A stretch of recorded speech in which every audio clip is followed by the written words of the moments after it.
dans Voyage à travers le Carême, réflexion sur l'homélie du dimanche. Rejoignez-moi, Père Jean Romain, alors que nous parcourons ces 40 jours sacrés, en réfléchissant sur l'Évangile et en trouvant de la force dans le message du Carême.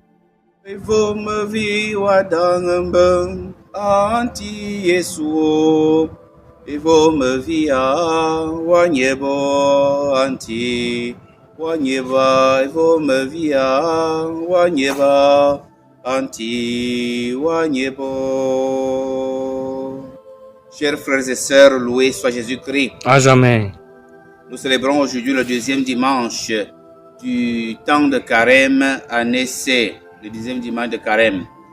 Et les textes soumis à notre méditation sont tirés du livre de la Genèse au chapitre 15 des versets 5 à 18, le psaume 26, la lettre de Saint Paul apôtre aux Philippiens, au chapitre 3 des versets 17, 4, 1, et l'évangile de Saint Luc au chapitre 9 des versets 28b à 36. Le livre de la Genèse nous replonge dans l'initiative de Dieu, comme dans le livre au début des premiers chapitres de la Genèse, où Dieu a créé un rapport avec l'homme. Dieu descendait dans le jardin pour visiter Adam. Dieu descendait dans le jardin pour marcher avec Adam, être avec lui.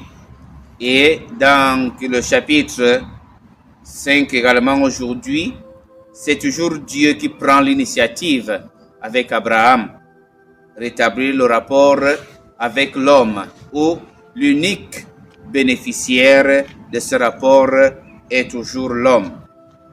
Donc la scène que nous avons écoutée dans le livre de la Genèse n'est pas étrange, mais elle peut sembler toujours étrange, mais pour ceux qui sont de la tradition juive, ils savent bien que, ou bien dans le Proche-Orient, c'est ce qui se passait toujours quand deux personnes doivent sceller une alliance, ou alors quand un groupe de personnes doit sceller une alliance avec un autre groupe de personnes.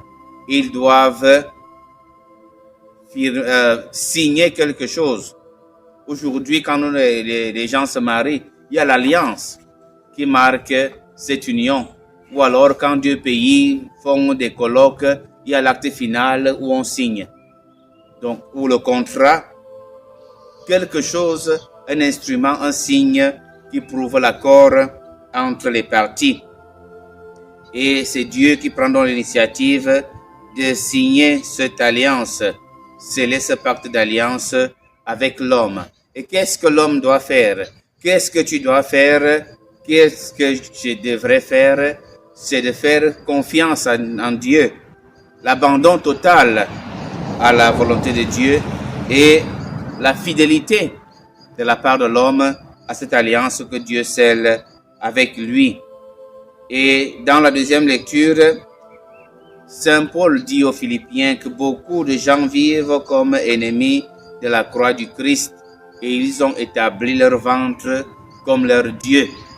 Ces gens de qui parle Paul ne sont pas des païens qui sont intéressés à soutenir leur cause matérialiste, mais ce sont ces chrétiens qui, à un moment donné, commencent à devenir tièdes et commencent à chercher le bien-être. Ils cherchent de l'argent, ils construisent de grandes maisons, ils achètent des voitures, ils mangent, ils boivent comme quelqu'un a chanté, le ventre et le bas-ventre, et le compte est réglé. On mange bien, on vit bien, on a de grandes maisons avec des piscines et on est tranquille. Ça s'arrête là-bas. Alors, Saint Paul n'est pas contre les chrétiens qui ont des biens. Ce n'est pas une lutte contre le bien matériel, mais c'est une lutte contre le bien matériel qui prend la première place et où Dieu n'a plus de place dans la vie de l'homme. Alors, nous sommes appelés à recentrer la volonté de Dieu, que l'homme soit au centre, que l'homme soit sauvé et que les biens servent à l'homme, mais ne l'éloignent pas de Dieu. Dans l'évangile, Jésus monte avec ses disciples, Pierre, Jacques et Jean, dans le mont Tabor. Et quand il monte, Jésus va se transfigurer. Et les disciples auront la possibilité, étant encore sur cette terre, de contempler la gloire de Dieu. Et Jésus parle avec Moïse, il parle avec Élie. Et c'est beau, et si vous comprenez pourquoi certaines personnes, avant de mourir, ou alors quand ils sont déjà très malades, expriment le désir d'aller plus vite pour rejoindre contempler cette gloire de Dieu. Mais Jésus dira, quand Pierre va exprimer le souhait de rester là pour toujours, de construire 3 tentes, Jésus va dire, les 3 tentes ne sont pas possibles maintenant parce que le Fils de l'homme doit d'abord être trahi, rejeté, souffrir sa passion, mourir et ressusciter pour rentrer dans la gloire.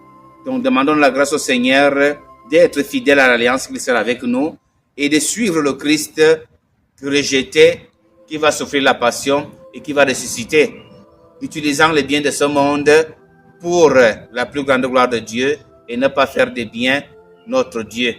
Loué soit Jésus-Christ. Amen.